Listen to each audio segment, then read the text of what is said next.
sayangilah mami karena mami nggak punya siapa-siapa lagi. I love you anakku sayang. Kalau di dunia entertainment itu dapat uangnya gampang, tapi resikonya ya kalau salah bicara ya dirujuk netizen sih. Jadi itu kayak kenakalan sih, kenakalan remaja. Jadi kamu nanti jelasin dengan semuanya transparan aja. Aduh jadi mau nangis, sedih aku. Sebenarnya aku tuh menikah lebih kayak 75% karena netizen sih.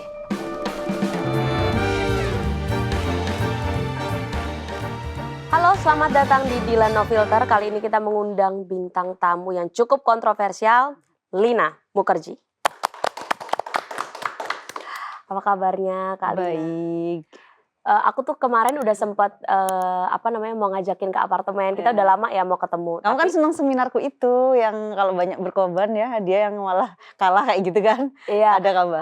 Aku sempat bilang di podcastku sama orang lain kayak siapa yang banyak berkorban, dia yang kalah dalam percintaan. Gitu kan. Terus kayak komen-komennya, ya kan percintaan bukan soal menang kalah, anjay. Gitu.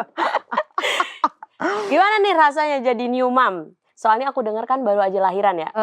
Iya, aku jujur aku kan nggak pernah ya, karena pertama aku pasti kayak yang pertama kali melahirkan tuh anakku nangis, aku tuh kayak nelponin suster terus kayak nurse-nya, halo gimana ini anakku nangis. Panik, terus juga kadang itu kan kayak kenapa sih bayi nangis, terus ternyata bayi itu kalau nangis tuh aku juga harus mempelajari, misalnya kayak dia tuh lapar, lagi pup, lagi mungkin pengen tidur, jadi aku banyak hal yang aku pelajari sih, terus kedekatannya skin to skin kayak gitu, jadi kayak maaf ya di dunia ini udah pernah aku rasakan semua, tapi kalau menjadi ibu itu ada hal yang bahagia mungkin Dilan juga udah ngerasain, gak bisa ditukar dengan apapun lah. Happy lah kayak gitu. Hal yang baru banget, happy banget. Iya tapi happy walaupun kita gak tidur apa, tapi ternyata punya anak ini se-happy ini kayak gitu loh, darah daging. Meskipun jam tidurnya berkurang ya gak sih? Tapi memang aku susah tidur, dari awal aku punya penyakit insomnia, ditambah sekarang ada dia, aku ada temen sih. Jadi nge-insom bareng. Nah ini suami berarti sekarang di mana? Dia di rumah, lagi ngurus bayi. Jadi belum balik ke, aslinya mana sih kalau suami? Dia tuh orang Itali tapi dia tinggal di Belgium. Jadi dia orang Itali tapi tinggal di? Belgium. Belgium itu di mana? Belgium tuh di Eropa. Nama pasanganmu, Luca? Ya, Luca Domenica Spiteri. Luca Spiteri ya, Luca Spiteri lah. Anaknya juga namanya Luca Junior. Luca Junior Lilu Spiteri. Nama aku kan Lina Lutfia, suka disingkat Lilu ya. Lilu. Jadi Luca Junior Lilu Spiteri. Kenapa aku kasih nama Luca? Karena artinya cahaya. Lilu kayak nama aku, walaupun kontroversi banyak keberuntungan gitu sih. Semoga keberuntungan kepada dia gitu. Iya. Luca Junior, bapaknya Luca Spiteri. Kan maksudnya aku tadi semua terluka. Aku sempat dalam hati aku kayak, waduh repot juga nih kalau misalnya mau manggil anaknya Luca. Aku tuh punya alasan, jadi gini, bapaknya tuh kan, maaf kalau orang Eropa itu punya nama misalnya Matthew apa segala macam, misalnya Charles. Aku kan orang Jawa ya, kampung banget. Nanti takutnya itu lidahnya mama aku tuh kesleo, susah gitu loh. Jadi kalau Luca itu kayak Luka tuh gampang orang ingat, terus di Indonesia juga lidah-lidahnya tuh susah. Coba kalau kita kasih nama panjang lebar, sekali luas sekali tinggi gitu sih sebenarnya. Jadi kamu mau yang simpel, tapi kan banyak banget nama simpel di dunia ini bisa kamu pakai tapi kan aku kan bilang ke Luka, aku gairin dia juga. Kamu tau gak cinta apa aku sama kamu, anakku aja aku kasih nama kamu kayak gitu. Dia langsung lo buat ngunci dia kan? Karena lo belum nikah kan sekarang? Bule tuh susah loh dapat hatinya. Jadi aku tuh kayak juga bukan kita kayak kecintaan mau dapetin dia, tapi kayak nge-GR-GRin dia, tapi ya gimana ya? Karena kita tuh di Indonesia enggak, di Konoha itu enggak punya pasangan tuh enggak bisa loh. Di Konoha nggak punya pasangan nggak susah bisa. Pasti dikatain lo kapan nikah lo. Gue daripada berisik cinta nggak cinta, ya memang saat itu cinta lah pasti, kan ke depan ada waktunya mungkin turun, yang penting gue punya pasangan lah. Gitu. Terus kalau bule, anaknya bule lumayan nanti banyak endorse ya. Kalau untuk pengalamanku loh, karena aku India udah, bule udah, Arab udah, semua. Kalau bule yang paling susah didapetin susah, dia nggak gampang intinya kayak gitulah bagi aku loh ya. Jadi salah satu caranya, strateginya dengan memberikan nama yang sama dengan itu, supaya dia tahu betapa cintanya kamu. Aku nggak bilang gitu, tapi itu termasuk kayak gitu. Jadi sekarang status kamu sama Luca Spiteri apa? Aku memang belum nikah, tapi kita mau menikah bulan Juni sih. Jadi awalnya tuh aku sama dia tuh udah kayak sering pisah gitu ya, karena kayak ini orang nggak mau nikahi aku cepet gitu. Awalnya aku ego loh, tapi setelah aku pikir-pikir nikah itu kan bukan paksaan. Dan pas aku milih gini, aku coba ke Belgium sekali-kali gitu, kayak apa sih budaya mereka. Ternyata teman-teman dia tuh ya, ini jangan dicontoh ya, kalau kita kan negara kita punya budaya gitu ya. Ini aku cuma cerita aja, 20 tahun, 15 tahun mereka tuh emang gak nikah gitu loh. Aku tuh sempat marah-marah sama dia, kamu tuh laki gak bener kayak gini, kayak gini. Oh iya ya, ternyata kita tuh gak bisa maksa dengan paksaan, justru dia kabur. Tapi aku coba pakai trik gitu loh marketing kan. Gimana aku mendekati ke keluarganya dulu, ngambil hatinya, habis itu dia ya kayak mulai, dia udah cinta dari awal tapi kayak mulai, oh keluargaku seneng gitu loh. Tambah waktu anakku lahir, nggak tahu gimana ceritanya dia, kita nikah yuk gitu loh. Aku mau dari mulutnya, masa kita cewek, lu nikahi gue, aku nggak mau kayak gitu. Berarti dia udah ngajak nikah? Udah, nanti di Italia di tanggal 21 Juni sih. Apa benar yang statusnya katanya si Lukas Piteri ini udah punya anak 5? Ya nggak mungkin lah. Istri. Nggak ada dia tuh. Beritanya itu Lukas Piteri sudah punya istri dan punya 5 orang anak. Benar Jujur ya, aku pernah deket sama suami orang dulu, tapi aku nggak mau ngulangi sih. Ibaratnya kalau dia nyelingkuh istrinya, apalagi nanti terulang lagi aku bakal diselingkuhi. Enggak, dia tuh single. Dia aja lebih muda umurnya daripada aku. Netizen tuh ya, dia foto sama sepupunya dibilang istrinya. Dia foto sama ini, ya udah nggak apa-apa, mau diapain. Karena aku jelasin capek-capek, aku males ngejelasinnya kayak gitu. Berarti selisih umur kamu sama Luka berapa? 1 tahun setengah. 1 tahun setengah, tapi lebih muda dia. Iya, lebih muda. Dan udah clear ya, ini kita ngomongin ke netizen kalau dia bukan suami orang. Enggak, aku nggak mau netizen sama suami orang. Bukannya sok-sok munafik sih, tapi aku nggak mau nyakiti perempuan sih. Betul. Bukan lain. Kayaknya kamu sayang banget sama dia. Kalian pasangan yang saling cinta. Sama sayang. Luka itu spesialnya apa? Luka itu spesialnya ya. Aku ini orangnya kan kalau kita Alphard women yang kita bisa cari kerja ego. Alphard? Alpha lagi apa? Ya maksudnya alpha women artinya tuh kayak kita independent women ya, maksudnya sampai ngomongin Alphard karena aku memang pengen punya Alphard sih. jadi aku tuh agak ego kalau marahan. Kayak misalnya kayak aku berdebat, kalau kamu nggak minta maaf ya aku nggak mau, agak ada egoku. Tapi pas sama dia tuh bisa kayak bikin aku tuh nggak keras kepala. Aku kalau sama cowok aku keras kepala loh. Kecuali dia lebih kaya gitu, lebih banyak uang baru aku kayak nurut. Nah kalau sama dia tuh maksudnya itu tidak mengukur harta loh. Betul. Yang akhirnya tuh dulu tuh aku tuh selalu punya target. Aku kalau nggak cowok kaya karena aku diiringi dengan pendidikan yang bagus. Terus habis itu aku juga pernah marketing di bawah. Maksudnya banyak pengalaman hidupku. Aku tuh kayak punya standar terlalu tinggi dan kayak sombong jatuhnya. Tapi sama dia tuh kayak membuat aku materi itu butuh.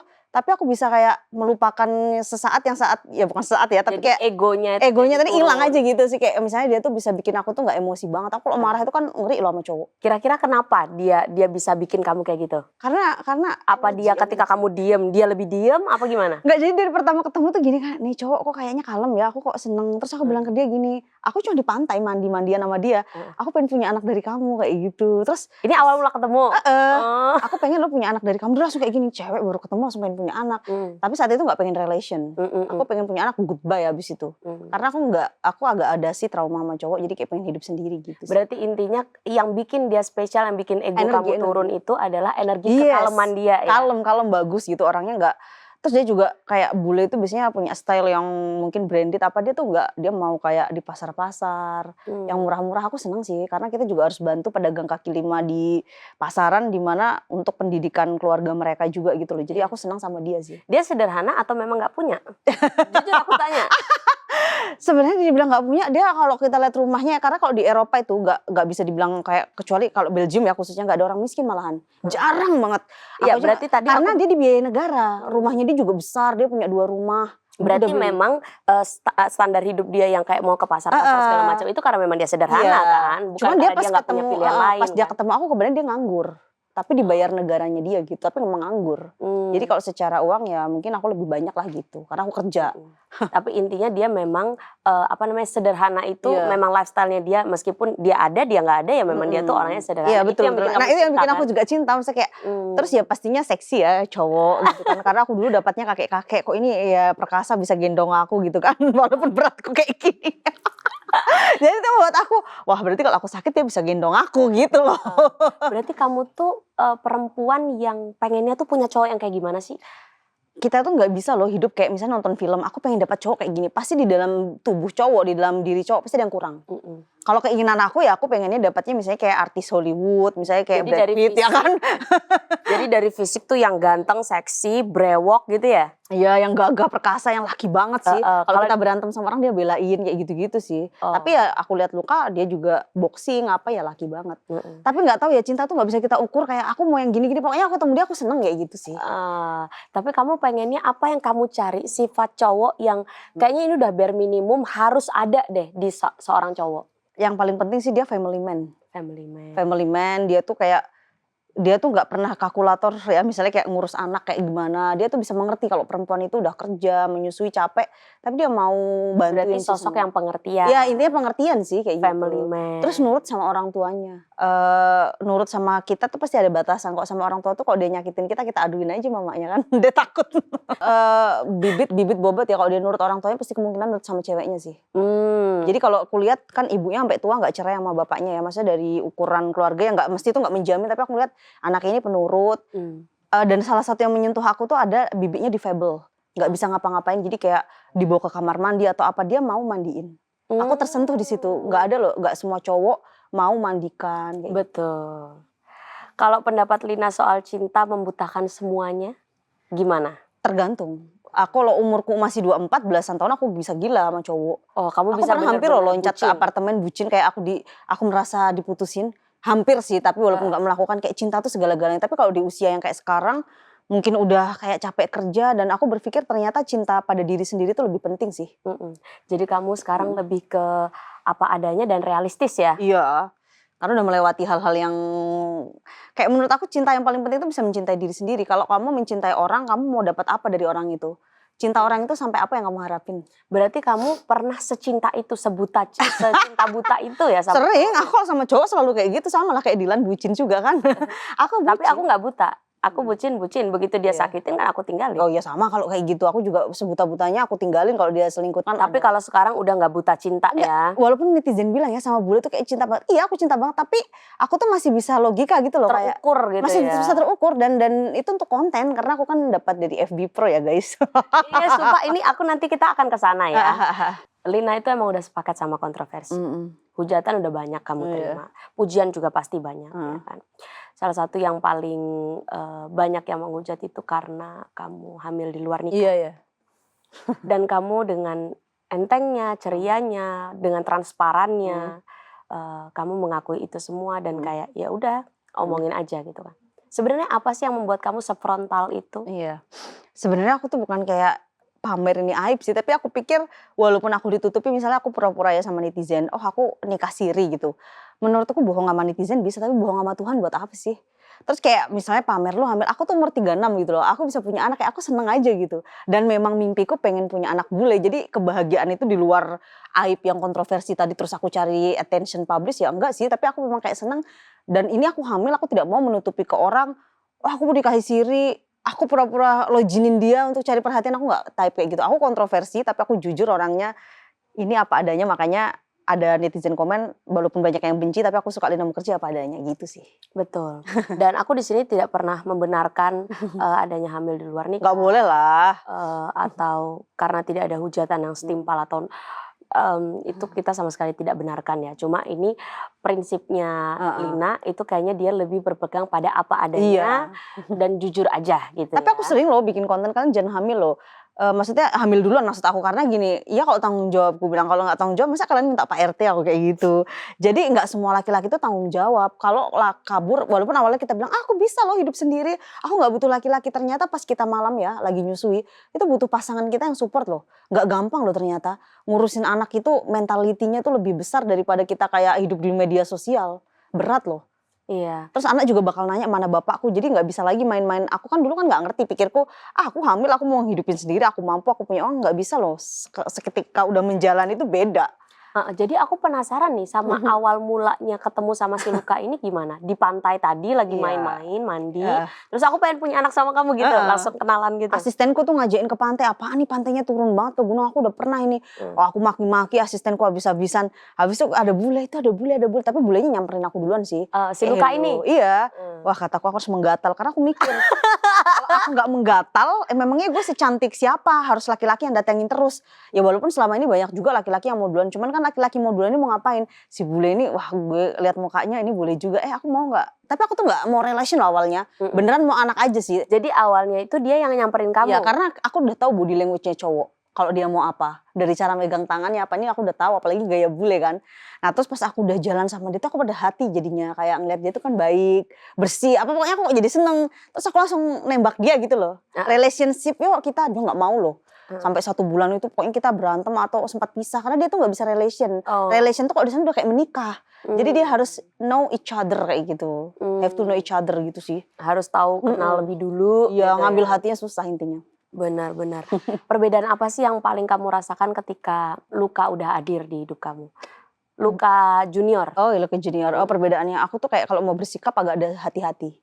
Aku pernah di penjara, jadi kayak ya jangan sampai anakku tuh merasakan, aku tuh waktu masih kecil pernah loh nggak bisa beli telur saking miskinnya. Sampai temanku makan telur tuh aku beliur gitu. Jadi aku tuh nggak mau anakku sampai merasakan apa yang aku rasakan. Jadi pas aku udah ada kehadiran dia, semangat cari uangnya, bukan berarti menghujani dia uang terus pakai barang-barang mahal, nggak juga sih. Tapi pengen anakku tuh punya kehidupan yang layak, walaupun aku tuh dihujat hamil di luar nikah, tapi dia tuh berhak punya pendidikan yang bagus ya gitu sih. Jadi kamu lebih semangat kerjanya, lebih fokus kerjanya. Iya, dan setelah punya anak itu nggak fokus ke cinta-cintaan, kayak dikit-dikit kayak semenit aja sekarang nih lagi sama kamu, aku tuh ingat anak aku, apalagi mukanya lucu gitu. Aduh, dia lagi apa ya gitu loh, sebucin itu. Kirain tadi si adik dibawa. Nggak bilang sih, kalau bilang aku bawa. Iya, aku pikir kan kamu nggak bisa pisah lama-lama dari si adik karena si adik masih menyusuin juga kan. Aku pikir oh ternyata kamu udah nyetok ASI kan. Strong loh, dia udah kubawa ke pantai, udah kubawa kemana. Walah. Tapi Lina, kamu nyesel nggak sih sama hidup kamu yang sekarang? Sebenarnya aku nggak pernah menyesal apa yang terjadi di hidupku sih. Kalau misal contoh kayak misalnya aku terakhir dari keluarga ini, kalau menyesal ya kita bentuk keluarga baru gitu kan. Menyesal gimana? Karena kita hidup ini kayak misalnya udah jalan kayak gini ya kita terus. Kita nggak akan bisa balik ke perut lagi. Yang ada mungkin ya kita perbaiki kalau ada yang kurang. Misalnya dulu aku pernah ngutangin orang uang misalnya sampai 400 juta ke depan, ya jangan kayak gitu lagi. Aku nggak, lebih bukan menyesal sih, tapi kayak banyak ada waktu yang tersia-sia sih. Misalnya kayak hubungan sama orang, salah hubungan. Kadang kan takdir itu kayak kita salah pilih teman nih misalnya, toksik baik di depan atau cowok. Menyesal tuh kayak buang-buang waktu dengan orang-orang yang nggak penting, jadi lebih hati-hati aja gitu sih. Jadi kamu ambil itu sebagai pelajaran. Iya, betul-betul. Berarti sekarang memang sama Lukas Piteri belum menikah? Belum. Tapi tinggal bersama? Iya. Karena jangan bilang kumpul kebo ya, bilang kumpul monyet. Kenapa alasannya masih mau menikah di Juni ya kalau nggak salah tadi? Ya kan kalau menikah sama orang luar tuh nggak gampang dokumen. Oh, dokumen. Iya, terus waktu hamil itu kan nggak bisa kita, kalau hamil tuh ngurus-ngurus itu agak ribet ya. Dan memang aku tuh waktu itu masih kayak, sebenarnya aku tuh menikah lebih kayak 75% karena netizen sih. Oh ya? Karena aku capek aja kapan nikah, tapi di hati kecilku ya ini kalau aku boleh jujurnya, ini sama kamu aja loh aku ngomong. Aku tuh sebenarnya belum terlalu pengen loh. Bukan ini di luar, kita nggak boleh ngomongin konteks kayak sosial, agama dan lain-lain ya. Tapi hatiku kecil tuh kayak menikah itu kan buat apa kalau bercerai. Tapi aku tidak membenarkan untuk living together. Tapi kayak ini cowok kamu siapa? Juga nggak pengen banget nikah gitu. Gitu loh di hati kecilku itu. Jadi kayak walaupun aku udah cinta sama dia udah mau nikahi aku, tapi kayak ini beneran nggak ya gue ketemu di pantai kok gue secepat ini gitu loh. Apa nggak takut nanti kalau menikah nanti statusnya, sorry ya janda tuh bukan berarti kayak gimana loh ya. Tapi anakku nanti dicintai nggak sama pasangan baruku gitu loh. Jadi banyak hal kayak beneran gak ya gue nih nikah sama dia gitu sih. Tapi jujur lebih ke netizen sih, sama mungkin keluarga aku kan nanti nanggung malu kalau misalnya kita kayak serumah. Tapi kalau di hati kecilku, makanya hidup di kalangan orang yang kayak pressure ya itu resiko sudah. Jadi kayak aku kalau malah mikir aku nih kayaknya hidup lebih ada ketakutan kayak omongan orang ada loh masih, walaupun secuek itu gitu. Tapi padahal pribadiku sendiri aku pengen kayak masih butuh 2 tahun lagi gitu loh untuk menikah. Dan gak harus bahkan malah. Kayak aku tuh bener-bener trauma sama yang namanya cowok sih masih. Maksudnya tadi kan ada ketakutan kamu di mana takutnya nanti pasangan baru tidak bisa menerima anak kalau kamu. aku nggak jodoh sama cowok ini loh, aku nggak tahu kan. Iya, misalnya nanti bisa. Iya. Lah bukannya itu juga tidak bisa berubah mau kamu nikah sama dia ataupun enggak kan, anaknya tetap kamu bawa ke pernikahan selanjutnya kan? Iya, makanya justru itu aku tuh kalau misalnya gagal ini ujungnya kan pernikahan. Aku tuh kan di Indonesia tuh maaf ya, kayak aku kan orang kampung. Kayak menikah tuh wajib karena setiap kita kayak lebaran apa kapan kamu nikah, kapan. Dari aku pribadi maksudnya, kalau sama ini nggak jadi misalnya, nanti aku punya anak nikah lagi makin takut gitu loh. Jadi aku tuh kayak ngerasa, karena keluargaku ini gini, 7 bersaudara bapakku ya, sampai umurnya 50 tahun semua nggak ada yang cerai. Aku tuh sampai takut, aku tuh nggak mau jadi kayak salah satu rusak karena aku ketemu cuma di pantai loh. Jadi kayak ini beneran kayak gitu sih. Tapi aku mencoba kalau menjalani aja sih. Benar. Berarti yang aku tangkap di sini kamu itu takut menikah karena takut bercerai. Iya, ada ketakutan sih. Karena aku pernah pisah 5 tahun pacaran. Itu menyiksakan bekas luka tuh sampai sekarang loh. Lukanya tuh jadi dendam loh. Maaf, jadi jahat juga. Siapanya? Kamunya aku sama mantanku tuh jadi jahat. Karena mantanku jahat. Dia tuh kayak ngilangin Instagramku dulu. Dia tuh kan pernah jadi orang tersayang di hidupku ya. Tapi dia bisa tega loh. Sampai kayak ngilangin aku tuh jadi jahat. Jadi kayak aku bisa bayar pembantunya nih cari tahu tentang dia. Jadi aku tuh nggak mau ketika aku berhubungan dengan orang yang awalnya manis kayak iklan, nanti itu nggak bagus, dendam-dendaman di belakangnya. Tapi Gitu. sesosok Lina Mukherjee ini, apakah kamu mengkategorikan diri kamu itu sebagai pendendam? Orang yang pendendam? Kalau untuk spesial untuk orang yang menyakiti banget, aku agak pendendam sih. Karena aku nggak mau alam semesta yang balas dulu, harus aku gitu sih. Apalagi spesial cowok ya, karena dia udah 5 tahun sama aku, terus dia tidur sama teman aku sendiri, terus mereka sekongkol sama musuh-musuhku, terus mereka menghilangkan apa tuh kayak makan ya ladang hidup kita, dia berarti udah sama aja membunuh kita secara halus sih. Nah itu aku baru dendam kayak gitu. Oh, berarti ini kita masuk ke yang itu ya, Iya, yang kakek. kamu bahas ini tuh si kakek itu Iya. tadi ya. Jadi si kakek ini dia pernah pacaran sama kamu, berapa lama dia pacaran sama kamu? 5 tahun. Dia pacaran sama kamu 5 tahun, kemudian dia nidurin temen kamu sendiri. Pembantunya juga. Pembantunya, pembantumu bukan? Bukan, pembantunya dia. Dia nidurin pembantunya. Terus dia nyewa-nyewa cewek-cewek malam gitu. Jadi kayak aku tuh dendamnya tuh kayak ngerasa dia tuh selama pacaran sama aku sok suci gitu. Dia tuh kan vegetarian ya, yang nggak makan hewan, sorry. Dia tuh alim gitu kan, tiba-tiba kayak gitu. Jadi aku kayak kesel. Terus dia tuh kayak playing victim loh. Ada hal yang paling menyakitkan Dilan. Kita kalau cewek nih ya, dia kan selingkuh sama temanku nih. Dia sampai ngomong loh, aku tuh nggak bisa berdiri, itu ku sama Lina Mukherjee. Sama kamu aja aku bisa berdiri. Dia bilang kayak gitu ke Chat, cewek. terus kita baca. Kamu kalau jadi cewek, pas baca kayak gitu sakitnya gimana, 5 tahun loh kita nemani. Jadi budaknya dia lah anggap, karena saat itu aku tuh gak punya uang. Aku tuh dibodohin dia, umurku masih 20-an ya. Kayak kamu bakal aku kasih segala-galanya. Kamu tuh cantik banget. Ketika kita saat itu lagi cantik-cantiknya ibaratnya bunga, digituin kan. Tapi dia dapat yang lain, terus dia tuh kayak menghina kita, terus dia tuh kayak membohongin perempuan yang lain. Harusnya sesama perempuan ya, kalau kita tuh disakiti segitu kan dia ada respect ya. Ini juga yang perempuannya gitu, dapat bekas semakin kayak manas-manasin, nyembur-nyemburin kayak merasa lebih cantik. Jadi tuh buat mentalku kayak, jadi sorry ya aku pernah baca juga komen kan, Dilan tuh dikomentari kebanyakan operasi apa sakit hati gitu ya. Aku sampai appreciate sama orang-orang yang bisa move on. Lakukan apapun yang penting kamu move on kayak gitu sih. Oke, berarti si temennya, si cewek ini yang digodain sama mantan pacar kamu itu, si kakek-kakek itu. Bukan godain dong, ceweknya yang gatel. Ceweknya ini adalah teman kamu. Sahabat lah kalau bisa dibilang, sering tidur di apartemenku. Kamu dendam sama siapa? Kakek? Dua-duanya lah. Orang tuh satu teman satu itu. Sebenarnya gini ya, kalau misalnya temanku tuh ngomong baik-baik, aku mau nih sama cowokmu. Mungkin aku lebih kayak, dia kan suka. Kita nggak bisa memaksakan suka mungkin ya. Tapi dia itu kan manas-manasin. Kalau lagi berdua di foto, kayak nyindir aku di story-nya gitu-gitu sih. Terus dia kayak ngasih tahu hal-hal, gue itu lebih dicintai daripada lo. Karena aku pernah telepon, aku ini dibalikan loh sama cowok ini. Kok kamu masih ngedeketin? Maaf ya, selama ini cowokmu yang mau sama aku. Padahal kenyataannya dia loh yang ngejar cowok itu. Gitu. Tapi cowokmu juga suka sama Beka kan? Si kakek ya, juga. Kalau laki-laki dikasih daging, mau aja kali pembantunya jadi apalagi BK. Gimana sih? Iya, berarti kan ya dia mau lah. Bisa nyalain BK-nya doang gitu kan. Memang aku nggak pernah nyalahin BK, yang aku labrak justru cowokku pertama loh. Aku bukan tipe cewek, aku tampar loh cowokku. Aku nggak pernah menyakiti physically secara ini BK. Yang aku nggak suka BK ini dapat bekas, dia temanku tapi dia pamer seolah-olah dia lebih cantik, dia yang dicintai. Padahal dia tuh kan dari hasil ngambil gitu loh. Betul, dan dua-duanya salah gitu kan. Baik itu BK maupun si kakek gitu. Jadi memang di mana-mana orang selingkuh yang paling salah cowok sih kataku.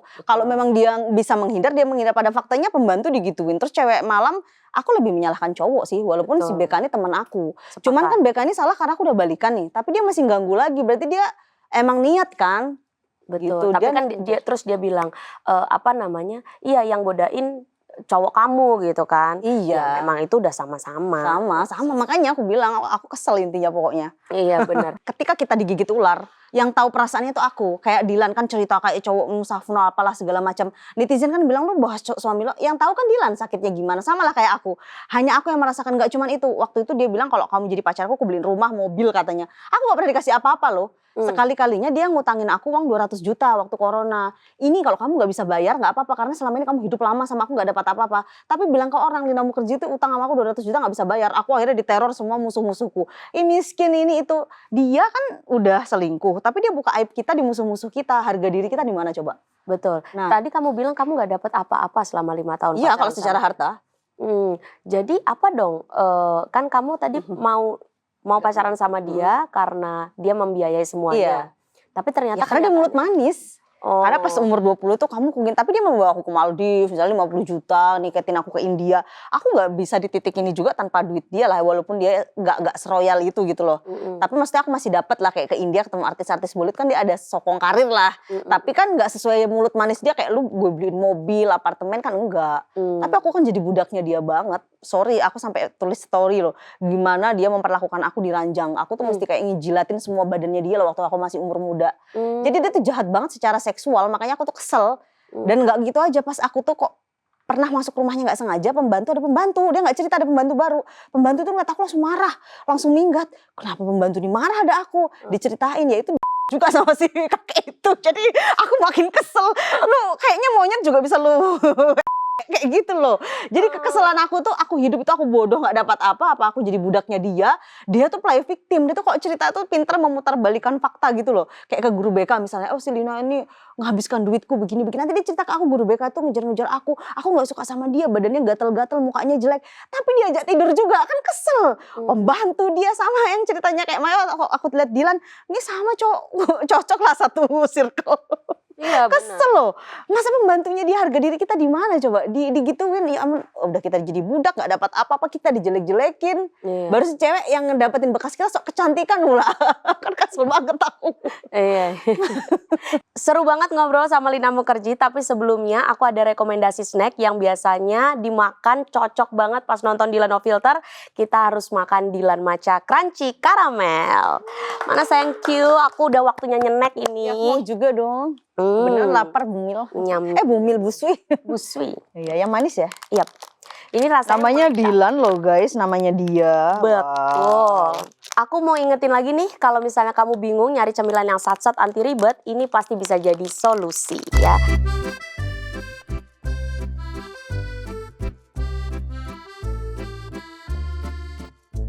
Yummy banget beneran. Jadi Dilan Matcha Crunchy Caramel ini punya sensasi yang enak banget karena Dilan Matcha Crunchy Caramel dilengkapi dengan kelezatan vanila, karamel, dan ada matchanya juga yang enaknya bikin rindu. Selain rasanya yang enak, Dilan Matcha Crunchy Caramel ini emang camilan yang anti ribet banget. Jadi jangan lupa buat stok yang banyak di mobil, di tas, atau di mana aja deh pokoknya. Jadi kalau misalnya mau makan, tinggal ambil aja deh. Dilan Matcha Crunchy Caramel enaknya bikin rindu. Jadi Lina Mukherjee, kamu selalu bilang, dari banyaknya hidup kamu yang udah kamu laluin, naik turunnya segala macam.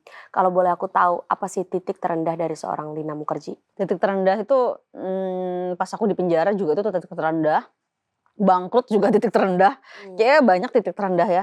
Ya jadi pelajaran yang aku dapat, walaupun kata orang uang itu bukan segalanya, ini jangan miskin sih.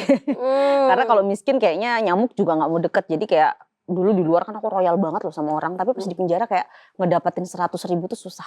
Bahkan di sana orang tuh kayak nyuciin baju kita sebulan, gajinya tuh 100.000 tuh udah bahagia banget.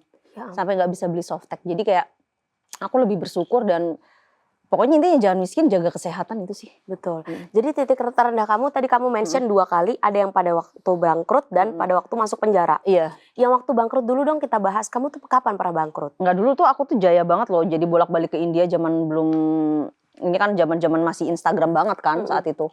Kayak dapat ratusan juta tuh gampang. Terus pas corona kan udah gak bisa ekspor impor lagi. Itu jadi kayak bener-bener gak punya apa-apa. Terus aku sampai jualan ikan asin loh. Susah banget itu, dan kayak mau minjem uang orang tuh sungkan. Pasti kan orang ilfil loh. Kita kayak 300.000 aja misalnya, kamu punya puluhan miliar. Aku misalnya minjem 300, pasti orang langsung ilfil itu kamu minjem uang kayak gitu kan. Jadi kayak titik terendah, ya ampun susah banget ya, sampai adalah saudara aku pinjamkan 2 juta gitu. Kayak nggak nyampe 3 hari aja dia langsung nagih, mana duit itu. Padahal aku sendiri kalau ngasih orang bisa loh 5 juta, 10 juta tuh ya udah ngasih aja gitu. Tapi aku sampai ngutang yang saudara sedarah baru 3 hari tuh ditagih. Jadi tuh kayak titik terendah. Dan menurut aku pribadi ya, setelah itu makanya aku tuh suka gila di media sosial. Aku udah kayak ngerasa nggak punya siapa-siapa, tapi bukan menuhankan uang juga, tapi kayak aku harus, jadi netizen suka bilang Lina Mukherjee itu stoik ya. Kayak yang artinya tuh hewan bodo aja lu gak punya UMR bisa hidup sama kayak aku ya. Aku yang penting hidup gitu loh bahasanya. Jadi titik terendah waktu bangkrut, dan yang kedua adalah waktu dan saat bangkrut itu ya aku sama kakek-kakek itu. Jadi kakek-kakek itu sama temenku, terus musuh-musuhku tuh jaya gitu. Kayak aku karir di Instagram waktu itu kan, TikTok itu belum ngehit banget loh. Jadi tuh di Instagram tuh kayak ada selebgram, aku tuh kayak ngerasa aku nih selebgram lain kan udah hedon ya, aku tuh nggak ngerti apa sih. Aku nggak syuting di TV waktu itu kurang, aku kan sebelum-sebelumnya sudah lumayan lah beberapa kali syuting TV. Aku tuh nggak tahu nggak ada karir, ditinggal cowok pula, bangkrut pula, terus bisnis apa lagi yang aku ulangi gitu. Terus kalau pulang kampung kan nggak mungkin, itu titik terendah yang akhirnya pas ada TikTok ceritalah aku patah hati apa, disitulah mulai bangkit. Susah loh untuk kayak punya karir, punya attention dari kayak netizen tuh susah banget. Betul. Tadi kan kamu sempat mention kalau kamu gampang banget dapat ratusan juta sebelum kamu bangkrut. Terus sampai kamu bangkrut, sampai kamu harus minjem 2 juta segala macam. Uang ratusan juta itu kemana? Loh, itu kan ratusan juta itu maksudnya kayak kita misalnya apartemen aku masih nyewa aku bayarkan. Terus ya ada juga kita invest. Tapi ratusan juta itu juga nggak yang langsung jadikan aku beliin tanah. Misalnya kayak kita punya misal 1M, 2M kita kayak alokasikan tanah. Pas corona jualnya susah. Oh gitu, jadi memang dari ratusan juta itu masuknya ke properti. Iya susah, makanya aku belajar sekarang nggak mau lagi kayak orang, lu harus punya ini, lu harus bisnis ini. 1000 orang nawari itu, jadi kita sendiri malah nanti akhirnya ngikut omongan orang, kalau rugi kita sendiri. Jadi sekarang aku lebih baik saving money banyak di account aku, nanti aku pikirkan. Karena bisnis tuh gampang, tapi cari pasar yang susah. Jadi apa-apa sekarang aku pikirin sih, gitu. Berarti uang-uang tadi tuh udah larinya ke properti. Iya kayak sawit sih jatuhnya di kampung, sama sapi, aku beliin sapi. Tapi sekarang masih ada kan? Atau udah banyak dijualin sih. Iya, jadi sekarang kalau ada uang tuh aku belajar gitu. Kayak lebih hati-hati. Sesuka-sukanya branded atau apa aku kayak nggak kayak dulu tuh aku suka kayak kumpul-kumpul sosialita gitu-gitu. Sekarang kayak ya udahlah, takut lagi kalau jatuh miskin lagi tuh loh. Benar. Berarti pas yang kamu masuk ke penjara itu udah nggak pegang duit sama sekali? Masih. Ada 700 jutaan sama orang juga. Tapi kan hidup di sana nggak kerja, jadi juga kita harus habis makan. Terus ya. Sebenarnya makan dikasih di sana, tapi kalau kita mau makan enak kan kita harus beli. Gitu betul. Terus apalagi aku suka lihat orang nggak punya apa-apa, makin ku beliin semua gitu. Tetap masih nggak teganya tuh ada. Kamu tuh loyal ya? Sama orang itu kayak royal, uang nggak pelit lah intinya. Betul. Jadi waktu kamu masuk penjara itu aku tahu beritanya kamu makan babi gitu kan, terus kamu kontenin. Ada yang bilang katanya kamu dijebak. Entah kamu yang bilang sendiri atau gimana, aku lupa beritanya. Tapi yang jelas menurut kamu itu dijebak atau enggak? Kalau dijebak sih enggak, sebenarnya asistenku yang ngajak makan itu waktu itu kan. Terus habis itu dijebak enggak, tapi yang memperkarakan kasus sih mungkin ya. Aku udah lewat sih, cuman ini kata pengacaraku loh ya. Pengacaraku juga nakal sih, ngabisin duitku. Dia bilang yang laporin minta 2M kayak gitu-gitu. Terus ya oknum-oknum banyak yang ngabisin duit sih. Tapi kemarin yang oknum-oknum aku bahas udah ngembaliin loh uangnya gara-gara di podcast. Jadi aku makasih beberapa podcast kadang-kadang balik duit kita. Dia ngebalikin berapa? 30 juta. Gara-gara kamu ke podcast kamu. Iya, aku sih berharap pengacara aku juga mau balikin sih. Kalau aku total aja yang kasusku kemarin 600 juta ada loh habis. Makanya aku bilang di penjara sakit, tapi lebih sakit lagi kalau duit kita habis. Betul. Karena di situ sedikit-dikit uang, gerak dikit uang, itu yang lebih capek sih. Benar. Kamu di penjara berapa lama sih sayang? Sebenarnya hukuman aku tuh 2 tahun, tapi jalaninya 1 tahun. Kalau di penjara itu separuh. Kalau kita punya perbuatan yang baik ya di sana nggak yang nakal. Jadi orang tuh suka, dihukum 6 tahun ya, dikiranya 6 tahun enggak loh, padahal separuh. Tapi itu juga udah berat lah, 1 tahun di penjara. Kamu sehari aja kita nggak bisa megang HP yang biasa megang HP scroll. Betul banget. Dan itu pasti sangat menyakitkan hidup di sana. Iya pasti. Pasti banyak banget pelajaran. Tapi yang aku seneng tuh kayak aku lebih bersyukur loh. Jadi kayak aku mikirnya dulu, aku kan termasuk hobi keluar negeri ya. Pas di sana tuh kayak, oh ya ampun ternyata orang di penjara ini sesakit ini. Jadi terus uang tuh sampai mereka tuh nggak punya. Jadi pas di luar ini aku suka bilang hargai makanan loh. Orang tuh banyak yang susah di sana. Terus hukum itu ada gitu sesuai perbuatan, walaupun maaf loh nggak semua orang di penjara salah. Kenapa aku bilang gitu, ada salah tangkap. Kadang-kadang ada orang nyuri 200.000 nih sampai dia jual bayinya karena dia di penjara 2 tahun loh, cuma 200.000. Jadi aku tuh merasa aku lebih menjadi manusia yang manusia pas di sana. Lebih kayak respectku terhadap orang tuh lebih besar. Jadi tuh nggak aku sesali kalau yang itunya sih. Kayak aku ada alasan kenapa aku ditaruh sini. Jadi sekarang makanya aku suka bagi netizen kayak 1 bulan aku bisa kasih 20 juta loh. Kayak misalnya beli laptop, beli HP, kamu ngonten ya ibu-ibu di rumah supaya mestinya punya effort, supaya punya uang lebih karena nggak bisa ngandelin laki-laki. Suatu saat ditinggalin kamu nggak punya apa-apa. Jadi aku lebih kayak memajukan orang-orang yang susah gitu loh. Dan itu pakai uang kamu sendiri? Pakai uang aku sendiri. Kamu bagi-bagi 20 juta sebulan? Pakai uang aku sendiri. Dari hasil konten, endorse. Aku masih ada bisnis kecil-kecilan juga sih, kayak bikin visa, kayak jual emas gitu tuh, kayak ada orang just tip adalah bisnis kecil. Yang bikin kamu kuat selama di penjara apa, Beb? Aku sebenarnya nggak ada manusia yang kuat kayaknya di dunia ini ya, kalau kadang dikasih ujian. Tapi kan kita ini memang udah mungkin kayak aku nih siap lah hidup di dunia. Jadi kayak nerusin aja. Jadi kalau dibilang kuat sebenarnya nggak kuat juga ya. Kamu laluin aja gitu Jadi nggak ada pilihan loh. Jadi kayak lu jadi ibu berarti lu harus ngerawat anak itu, lu di penjara harus sampai keluar kayak gitu aja sih. Jadi kayak aku lebih gini sih, aku nggak pernah berpikir ini penjara. Jadi mindset, aku merasa aku ngekos aja nih, nanti aku balik lagi ke kehidupanku. Jadi aku selalu mikir aku ini ngekos dan aku sekolah. Kalau kita mikir kita di penjara, kita kayak diikat, kayak kita merenungi, aku jadi cari kebahagiaan. Karena aku selalu yakin kebahagiaan itu ya kita cari, nggak mungkin datang sendiri. Jadi di sana nyari kebahagiaan kayak mondar-mandir sini, jahit, aku bisa bikin bantal loh. Jadi aku melakukan segala sesuatu, kayak aku ngajar bahasa Inggris ya, even my English is not perfect ya, tapi aku ajarin fisika orang-orang itu kayak aku bilang ke mereka segitu pentingnya pendidikan, lu bisa kaya tapi harta bisa hilang. Kalau pendidikan dan pengetahuan yang banyak sampai kapanpun masih kuat hidup dimanapun dan tinggal dimanapun, tak gitu. Betul, jadi malah kamu tuh positif mindset, makanya kamu bisa ngelaluin itu semua. Semua. Jadi kayak mereka tuh juga pada sayang gitu, aku ceritain kehidupan terus ya aku bilang kayak di dunia medsos atau apa terkenal sebentar itu kita nggak bisa terkenal di Indonesia, di luar juga kita nggak ada. Aku menceritakan bahwa kayak kesombongan tuh nggak bisa, sekali lu sombong besok lu di penjara, sekali lu sombong besok lu mati, maaf ya bahasa kasarnya. Betul. Jadi kita harus jadi manusia tuh yang bisa, ya adalah namanya manusia, kita punya sombong tapi tetap kita harus mikir yang kita punya ini nggak bisa lama. Karena aku pernah bangkrut gitu. Aku cerita ke mereka tuh kayak kehidupan aku sih. Kayak kalau kita punya pacar nggak usah kecintaan yang kayak seolah-olah kita banggakan cowokku paling baik apa. Aku selalu bilang ke netizen, cinta tuh kan pret. Sebelum pret ya aku pamer dulu lumayan dapat. Aku nggak mau loh membanggakan, cowokku tuh baik banget ini. Setelah kita bangga besok tuh nakal gitu loh. Jadi kayak nggak mau. Apa temen misalnya pembantu lah nggak usah jauh-jauh. Ini pembantuku baik, besoknya nge-screenshot omongan kita. Jadi apapun nggak usah over proud gitu aja sih. Benar. Berarti selama kamu di penjara itu penghasilan kamu nggak ada ya? Atau ada sih. Masih ada jualan-jualan aku. Jadi aku punya ada toko kecil lah di rumah. Tapi habis dari penjara itu malah tokoku malah nggak laku. Awalnya pas aku di penjara masih mungkin orang kasihan kali beli. Ada toko online. Jadi udah lama toko online aku sama toko biasa aku tuh kayak baju-baju India atau apa. Itu dulu 7 tahun jaya banget loh. Jadi kayak distributor, reseller seluruh Indonesia. Sekarang udah nggak ada India-Indiaan, orang nggak suka sekarang. Jadi kayak mulai down. Jadi kita harus pinter ya, kalau bisnis 10 bangkrut 3.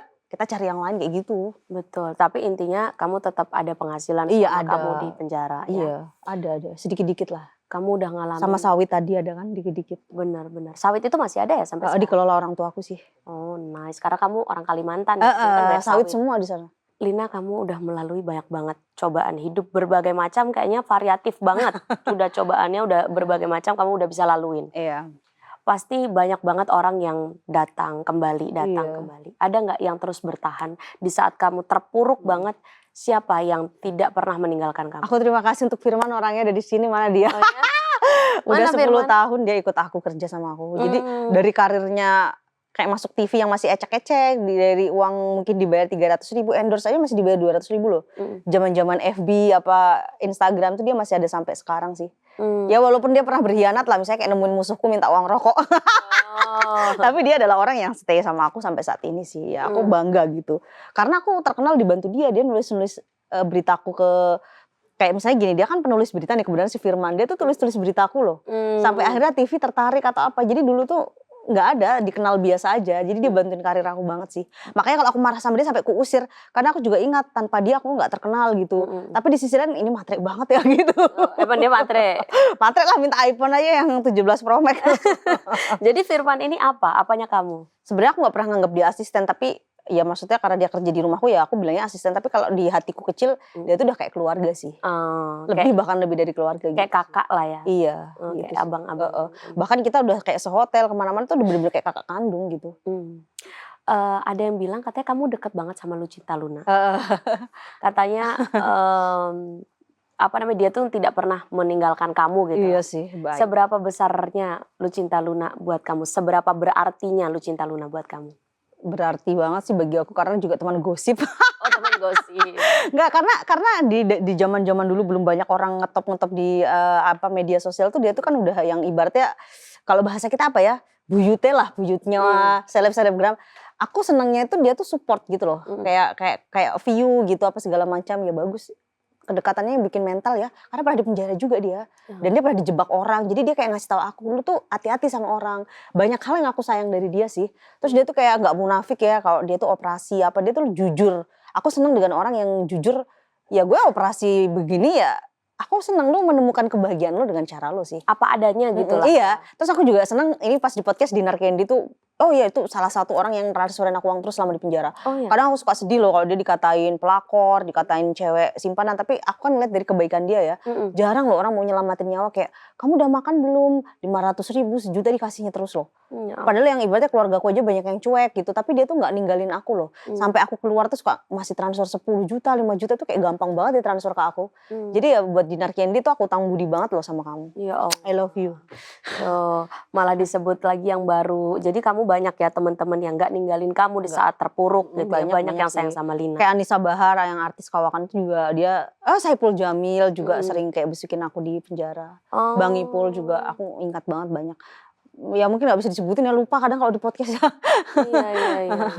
Kalau mau disampaikan buat teman-teman kamu yang tidak pernah meninggalkan kamu, misalnya kayak Lucinta Luna, Dinar Candy, Saipul Jamil, kayak Anissa Bahar ya, aku terima kasih banget sih kalian tuh, maksudnya untuk ukuran artis masih mau ingat gitu. Kadang orang biasa aja besok aku minta 100.000 di penjara aja kayak pura-pura hilaf, pura-pura lupa. Tapi Isa Sega juga itu sahabat aku banget loh. Walaupun Isa Sega sama Lucinta ini kan bentrok, tapi Isa Sega itu juga kayak kasih aku uang. Dia tuh bestie aku. Aku belum sempat ke Malang, maaf ya Isa Sega, karena jauh gitu si Isa Sega. Jadi penghasilan kamu sekarang kan kayaknya dari banyak banget sumber nih, ya kan? Ada endorse, ada apalagi FB Pro ya. Iya. Terus ada dari mana lagi sayang? Aku tuh suka ngedilkan project sih, misalnya kayak orang punya bisnis kayak furniture kayak gini, terus habis itu dia ekspor ke Dubai, ke India gitu, misalnya kayak dia jual, dia gak bisa bahasa India, aku kan bisa bahasa India. Aku bantuin kayak gitu-gitu sih. Kayak maklar gitu ya? Iya. Maklar project gitu lah ya. Iya, itu juga. Terus kayak film misalnya, ada orang India mau ketemu, di sini kan banyak orang India gitu kan. Jadi atau konser kemana, banyak sih aku jadi cabang-cabangnya uang, tapi FB Pro lumayan, bisa 100-200 juta sebulan. FB ku kan 1 FB punya gaji. Terus affiliate juga kan, aku suka nge-live. Affiliate TikTok? Iya, itu lumayan. Instagram sih agak sepi ya, kalau Instagram kurang, tapi ada aja sih. Jadi sekarang penghasilan kamu sebulan boleh tahu nggak berapa? Sebenarnya kalau penghasilan aku tuh namanya nggak tentatif ya kalau kita di dunia medsos. Tapi kalau lagi mujur pernah 300 juta, pernah 400, tapi pernah juga cuma 100 gitu. Gak mesti sih. Jadi FB Pro itu yang sekarang kamu kan lagi menggaung-gaungkan itu ke semua orang. Aku main FB Pro begini bisa dapat 100-200 juta. Itu sistemnya kayak gimana sih? Aku tuh menggaung-gaungkan tuh biar semakin banyak orang menggunakan FB, keuntungannya di aku loh. Buktinya followerku udah mau 3.500.000 di sana kan. Jadi kayak semakin nanti aku menggaung-gaungkan, nanti artis-artis main dia kan, aku kan ajarin kayak beberapa artis loh ke rumah aku kayak main FB Pro gitu. Jadi lumayan efeknya ke aku sih. Cuman konten sih, kita upload.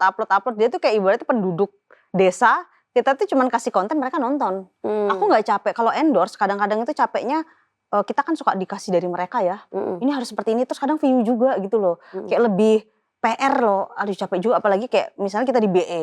Loh kok penjualannya kayak gini, aku tuh malas jujur. Kayak itu ada beban, tapi kalau konten itu kan terserah kita mau ngupload gajinya segini, nggak upload segini. Kayak fleksibel, tapi gajinya walaupun nggak besar banget yang miliaran, tapi aku tuh nggak punya beban mental sih. Kalau endorse tuh ada yang beban mental sih. Betul. Kadang-kadang. Berarti FB Pro itu sistemnya kamu upload aja apapun yang kamu mau, terus nanti dikasih gaji. Iya, sama karena story dibayar, habis itu foto dibayar, video dibayar, semua apapun dibayar di sana. Terus kayak misalnya konten eksklusif juga. Jadi banyak sih di sana dapat cabang-cabang uangnya. Terus kenapa tadi kamu bilang kalau artis-artis main juga, ngimpaknya ke kamu gimana caranya? Yang ngimpaknya semakin, sebenarnya FB nggak bisa kita pungkiri, kalau kita lihat sosmed paling tinggi di download tetap itu dan terlama kan. Tapi kalau artis makin kesana, masyarakatnya kan makin main banget. Contohnya maksudnya makin nontonin kamu. Ya contohnya dunia medsos ini berkembangnya gini, kayak misalnya lagi rame TikTok, rame ini, rame, walaupun rame-rame sama rame, tapi mereka tuh suka berpindah gitu loh. Kalau semakin rame di FB, followerku kan semakin banyak view-nya, semakin banyak gajinya semakin gede kayak gitu sih. Jadi maksudnya dari artis-artis yang kamu bawa ke FB ini, mereka kan bawa follower. Nah follower itu kan juga bisa nambahin audiens kamu. Jadi bisa collaboration juga gitu. Makanya aku setiap ketemu teman-teman kayak di dunia entertainment kayak, Kak main FB ya, jangan lupa kita collab kayak gitu sih.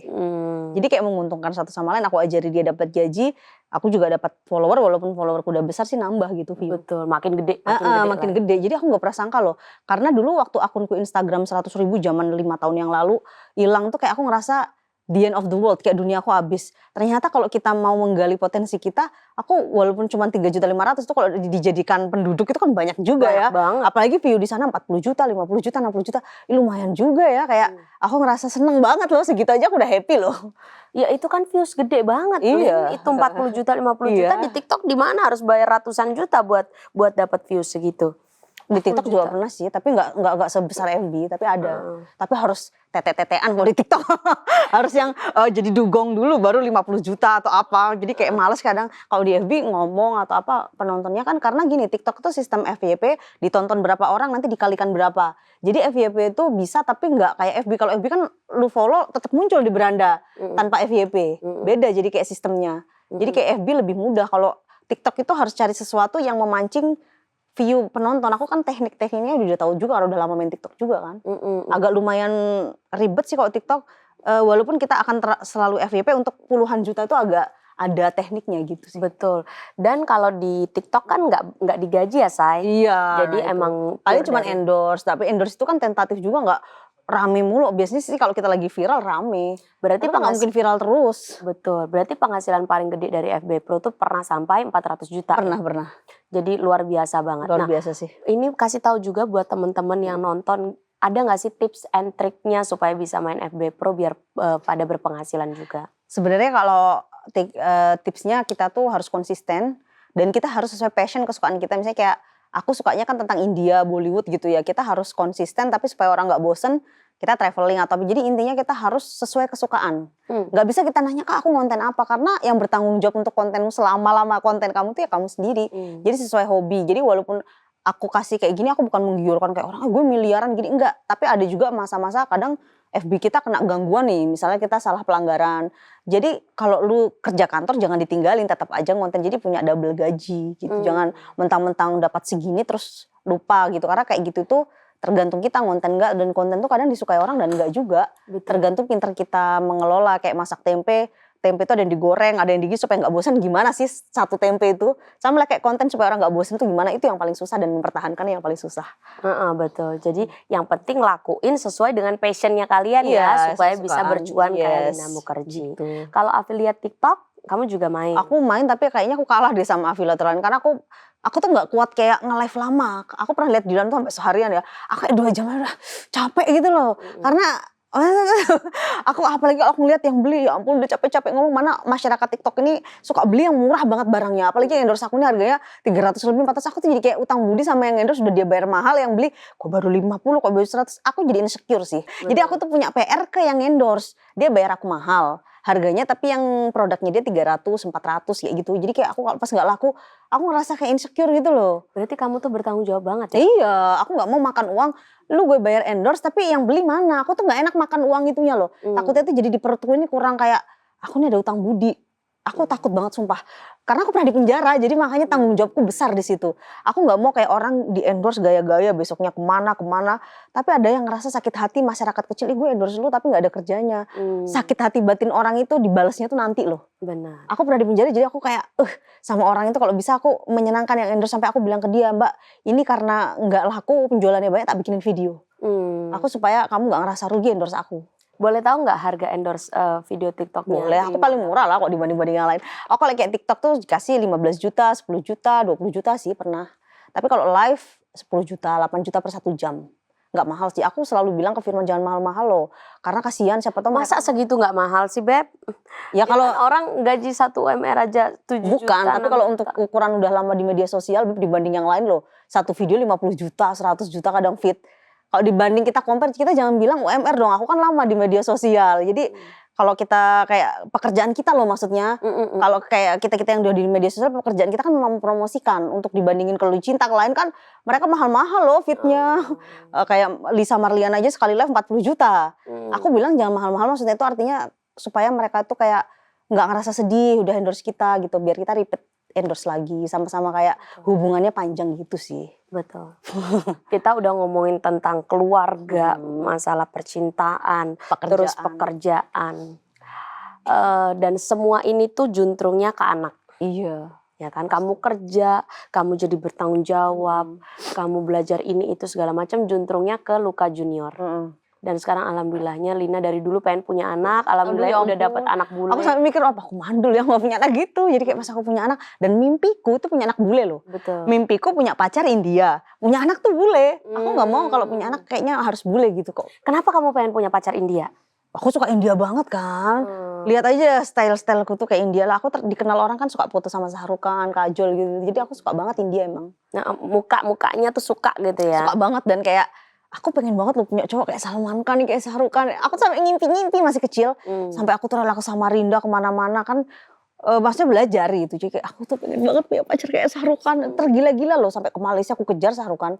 Tapi pas karena kakek-kakek itu mantanku orang sana kan, maksudnya aku tuh jadi, walaupun gak semua orang sana pasti banyak yang baik juga loh. Tapi aku ada kayak traumaan kan orangnya. Jadi udahlah aku sama bule aja gitu. Tapi kamu beneran gak sih kenal sama artis Hollywood gitu? Kalau dibilang kenal nggak semua, tapi ada beberapa yang misalnya kayak dulu aku pernah bawa salah satu program TV swasta Indonesia, aku wawancara mereka pakai bahasa India, terus mereka datang ke Indonesia, aku wawancara. Tapi ya bukan temen yang akrab, tapi kenal. Ada juga yang aku pernah hangout ke Singapura. Tapi kalau sekolah Shah Rukh Khan aku nggak kenal, tapi bosnya dia temenku, jadi aku kayak sering satu ruangan gini loh. Cuman kan netizen Indonesia mana buktinya nggak bisa, orang sana tuh nggak mau kalau di video-videoin kayak gitu. Tapi kamu pernah ketemu Shah Rukh Khan asli? Sering, ada fotoku. Ada fotonya. Gimana aslinya? Iya tampan, tapi ada sedikit kayak aku kecewanya tuh, maksud aku kalau di film tuh kayaknya lucu banget ya. Tapi kebanyakan artis tuh kalau ketemu tuh jaim-jaim semua sih. Jadi kayak aku tuh kan namanya masih kecil ya, kayak misalnya ngeliat Kajol kayak dia dianiaya, kayak disakiti cowok, kayak ketemu langsung itu pikirku tuh sama kayak di movie. Pas ketemu tuh ya mereka tuh ya beda banget, jaim-jaiman itu sama aja kayak di artis Indonesia. Jadi semenjak itu aku nggak terlalu, sebenarnya di dunia nyata nggak ngegilain artis, tapi karena untuk konten ya sok-sok ngejar lah. Karena pas sudah ketemu sama asistenku, kayak gini males banget, aku sama aja kayak kita makan ini juga, yaudah tapi demi konten. Iya. Ngejar MB Pro. Benar. Kita balik lagi ke yang tadi, si Ade, si Luka Junior. Aku sebenarnya sedih banget nggak ketemu si Ade. Karena pengen ketemu. Aku mau dong dapat kado dari Dilan buat Ade. Boleh. Udah ada apa? Hampir ada semua, tapi terserah sih kado apa aja dari Umurnya baru berapa sih? Umur adeknya masih 2 bulan sih. Masih 2 bulan. Baju boleh. Baju cowok kan? Ya nanti aku ini. Makasih Dilan. Banyak sih kemarin yang ngadu kayak Fuji. Makasih yang udah ngadu semuanya, Ria Ricis. Nanti Dilan dapat juga. Iya. Tapi kalau mereka yang nawari, kalau kamu aku yang minta loh. Iya. ada bedanya nggak tuh ininya standarnya? Kalau minta harusnya lebih. Enggak. Aku kan ya nanti kata netizennya Dilan bekerja tukang minta. Gak apa-apa lah, kan kenang-kenangan. Betul. Ini namanya temen kan harus begitu ya. Harus kasih karena emang love language aku tuh receiving gift. Tapi dan jujur loh, ini gift. kan Dilan banyak nanya aku juga mau ngomong, aku tuh seneng lihat kemajuan Dilan tuh ya dari dulu dia pintar, terus dia tuh lulusan UGM, maksudnya dia tuh punya pendidikan, aku tuh seneng, walaupun orang yang gak punya juga aku seneng. Kayak cewek mandiri, terus pernah disakiti orang tapi tuh majunya tuh langsung melejit. Aku seneng karena aku pernah merasakan kayak gitu, terus usianya masih muda, terus seorang ibu tuh aku appreciate, bukan aku peres sih. Jadi pas aku ngeliat anak ini pintar, pantesan. Kalau di TikTok kan kayak gila-gila, kayak manja, pas ketemu ternyata public speakingnya juga bagus gitu. Aku seneng karena aku juga sekolah sampai ke India kemana-mana kan. Jadi pas ngeliat cewek pintar, aku nggak suka cewek itu mengandalkan, sorry ya, cuman ngangkang doang gitu. Tapi kalau dia punya kredibilitas dan kualitas untuk pertahanan diri, aku suka gitu sih. Betul, terima kasih banyak udah disanjung segitunya, aku sangat terharu. Aku juga sangat appreciate kamu yang apa adanya. Karena kita itu kalau hidup paling enak jadi diri sendiri. Iyalah. Tapi jangan keras kepala. Kalau dikasih tahu ya manut bisa memilih-milih mana yang keras kepala itu pasti ada akibatnya lah. Buktinya aku pernah di penjara, semua itu kan ada akibatnya. Kalau kita terlalu keras, terlalu pada diri kita tanpa dengerin orang tuh semua ada konsekuensinya. Sama cowok aja, kalau watak kita keras terus ya pisah terus gitu. Jadi aku sekarang pun mulai kayak mau sampai kapan cari pasangan. Jadi kan kayak menikah punya pasangan yang paling susah mengalah. Jadi aku belajar di situ. Aku sendiri seminar kan sama netizen. Jadi aku belajar kayak ya udah aku harus belajar ngalah juga sama si pasangan aku ini biar awet. Betul. Apalagi udah punya anak loh. Betul. Ngomong-ngomong soal anak, suka tersentuh nggak sih kalau udah jadi ibu kalau bicara anak? Pasti ya. Pasti. Karena kita semenjak jadi ibu, kalau yang aku rasain ya, bener-bener apapun yang kita lakukan itu juntrungnya ya ke anak gitu loh. Kita mau bangun bisnis ya ini anaknya untuk 2 ya Dilan? 1. Oh 1. Baru 1. Bangun bisnis juga endingnya cewek untuk ya? legacy ke dia, iya benar. Terus kita bangun relasi segala macam juntrungnya buat dia. Kita baik sama orang juga juntrungnya dia yang manen gitu kan. Jadi sebenarnya semuanya tuh endingnya larinya ke anak. Apa yang kita lakukan, perbuatan baik kita juga pasti akan nurun ke dia gitu kan. Kalau kamu punya kesempatan untuk ngomong sama Luka Junior besok, kalau dia udah gede, udah bisa nonton podcast ini dan lihat mamanya ternyata seberjuang itu buat anak dan semengharapkan itu kehadiran Luka Junior dari dulu. Apa yang pengen kamu sampaikan ke si adik? Aku mau cerita, kalau kamu lihat aku di medsos kayak gila-gila gitu. Tuh, kesana sayang. Ya, maksudnya anggap aja mami kamu ini menghibur ya, tapi di hati kecilku tuh aku pengen hidup keluarga kita tuh, karena bapaknya kan belum kerja banget ya, jadi aku ini tulang punggung. Jadi jangan malu ya punya ibu kayak aku gitu. Tapi inti dari yang aku cari ini supaya kamu hidupnya enak dan kamu bersyukurlah kayak lahir dari keluarga papa kamu, karena neneknya kan sayang, kayak cucu satu-satunya. Dulu mama waktu pernah punya nenek, baju satu aja nggak dibeliin loh, bahkan mungkin nggak ingat aku cucunya, sampai bahkan banyak keluargaku juga nggak tahu aku lahir kapan. Sampai temenku suka ngejekin aku, kambingku lahir aja ingat, masa orang tuamu, memang orang tuaku sampai lupa loh aku lahirnya kapan. Jadi aku tuh nggak pernah dirayakan ulang tahun. Sedangkan kamu Luka Junior masih kecil tuh kamu dapat sanjungan, disayang netizen. Aku pernah live sehari dapat 20 juta loh. Kamu juga dikasih gift banyak-banyak selebriti kayak Ivan Gunawan kemarin, banyak lah. Itu kamu harus bersyukur banget loh punya privilege. Aku dulu susah payah loh, mungkin orang nggak mau temenan sama aku karena kampungan banget atau apa. Walaupun padahal aku tuh punya pendidikan, tapi dianggap orang tuh bener-bener kayak rendah banget. Jadi semoga Luka Junior menjadi orang yang apa ya, kalau suatu saat sukses saya pasti ya insya Allah bersyukur. Sayang orang tua, bersyukur, dan tolong hargai netizen-netizen, orang-orang yang susah, jangan pernah sombong sih. Terus ya sayangilah mami, karena mami nggak punya siapa-siapa lagi. I love you anakku sayang. Kalau nanti Luka suatu saat tanya mama, mami ya manggilnya ya, mami kenapa dulu masa lalunya begini, kenapa nggak nikah dulu, bla bla bla gitu. Wah, kalau itu kayaknya nggak mungkin deh, karena dia bule kan, dia tahu. Nantinya dia kan pasti tinggal di sana di Eropa. Kalau di Eropa itu sorry, hamil tuh pasti ya, kecuali dia di Indonesia, tapi itu bukan itu sih, mungkin yang kayak di penjara kali ya, mungkin mami di penjara. Tapi kalau yang soal hamil tadi, karena bapaknya tadi di Eropa itu biasa kayak gitu, pasti dia nggak kaget karena dia nanti sekolah kan pasti di sana. Gimana kamu menjelaskan ke dia nanti apa namanya masa lalu mama yang begini? Iya, aku pasti menjelaskan kalau di dunia entertainment itu dapat uangnya gampang, tapi resikonya ya kalau salah bicara ya dirujuk netizen sih. Jadi itu kayak kenakalan sih, kenakalan remaja. Jadi kamu nanti jelasin dengan semuanya transparan aja. Ada jadi mau nangis, sedih aku. Kayak gimana ya, jadi ibu tuh ngerasain banget dulu tuh, kayak aku tuh, ibuku tuh kan susah, aku tuh jadi kayak inget ibuku loh lebih. Jadi dia tuh jaga toko, ngerawat 4 orang anak, nyusui. Pantesan dia suka marahin aku tuh suka kayak inget, kesel aku, kenapa sih aku dimarahin, aku dicubitin. Ternyata secapek itu gitu sih. Jadi buat ibu-ibu di sana, kalian harus semangat ya. Struggle. Pokoknya jangan dicontoh loh aku hamil, tapi contoh gimana aku jadi wanita kuatnya. Tapi sering gak sih ngobrol sama Luka Junior kayak malam-malam pas lagi nyusuin tuh netein kayak yang dia pinter banget loh. Jadi dia kalau orang kan netein misalnya di bawah, aku kan suka di atas karena dia tuh lama kan, anak cowok. Nanti habis nete dia tuh tidur sendiri di bawah. Terus aku ajakin ngobrol, dia tuh udah mulai senyum-senyum, udah kayak ngomong gitu. Terus aku pandang si anak bule ini ganteng banget. Aduh ya ampun, aku seneng punya anak. Kamu bangga banget ya punya anak kamu tuh. Seneng banget, nggak tahu. Aku tuh sampai bilang, aku udah pernah lah punya uang walaupun nggak puluhan miliar ya, ada M lah. Tapi punya anak ini nggak bisa loh di aku bahagia. Setiap aku capek, setiap aku kayak ngerasa kadang down loh, ada loh waktu-waktu tertentu tuh yang kayak kadang tuh capek loh di dunia medsos. Segimanapun kita ada waktunya, aku tuh rasanya pengen bye sama HP. Cuman kan tuh kerjaan kita kayak pas ngeliat anakku, ya Allah aku harus lebih semangat buat dia, itu sih. Jadi kayak thanks to God lah, dapat blessing. Karena teman-temanku banyak loh yang ngechat. Kayak kemarin Kak Maharani Kemala bilang ini, aku susah dapat anak.